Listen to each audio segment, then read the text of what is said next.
పవన్ కళ్యాణ్ గారు ఈరోజు ఒక కొత్త వాదానికి తెరలేపారు. అదేంటో ఒకసారి చూడండి. హైయెస్ట్ మెజారిటీ ఎవరికి ఉంది, వాళ్ళు ప్రభుత్వం ఫామ్ చేస్తారు. వాళ్ళకంటే నెక్స్ట్ స్టేజ్ ఎవరికి ఉంటే వాళ్ళకి ప్రతిపక్ష హోదా ఇస్తారు. రెండో అతిపెద్ద పార్టీకి ప్రతిపక్ష పార్టీ హోదా వస్తుంది అని చెప్పేసి మాట్లాడుతూ ఉన్నారు. రాష్ట్రంలో ఏదైతే ఓట్ల శాత పరంగా కాకుండా సీట్ల పరంగా తీసుకుంటే రెండో అతిపెద్ద పార్టీ జనసేన పార్టీ. మరి మీరేమన్నా ప్రతిపక్షం పాత్ర పోషిస్తున్నారా? లేదు కదా.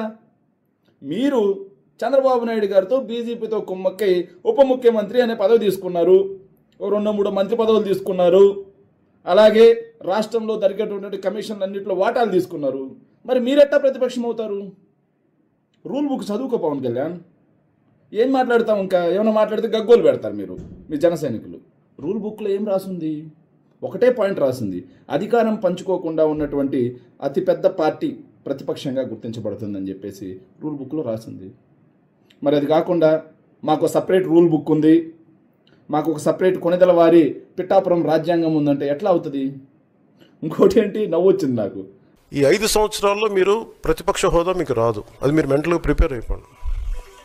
5 ఏళ్ల పాటు ప్రతిపక్ష హోదా గుర్తించబడదా? ఏంటి పవన్ కళ్యాణ్, కొంపదీసి ఏమన్నా తమ పార్టీ అధికారంలో నుంచి బయటకు వచ్చి ప్రతిపక్ష పార్టీగా నిలవబోతుందా?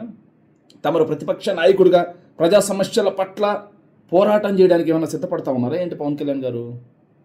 లేదు కదా. పవన్ కళ్యాణ్, తమరికి ఈ 5 ఏళ్ళు వైసీపీకి ప్రతిపక్ష హోదా రాకుండా ఉండాలంటే నువ్వు ప్రతిపక్షంలోకి రావాలి, లేదు అంటే మీరు రాజ్యాంగాన్ని తొంగలో దొక్కాలి.